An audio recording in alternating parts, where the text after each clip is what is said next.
ఎందుకు మితిలేని ఈ ప్రేమ నాపైన కడవరకు నీతో ఉంటానో లేదో తెలియదు.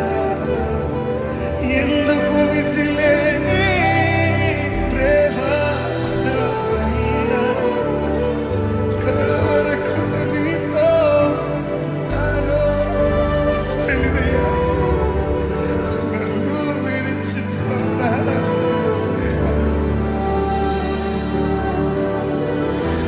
అర్హత నాకు లేదయ్యా. ఇదేనా మీ ప్రార్థన?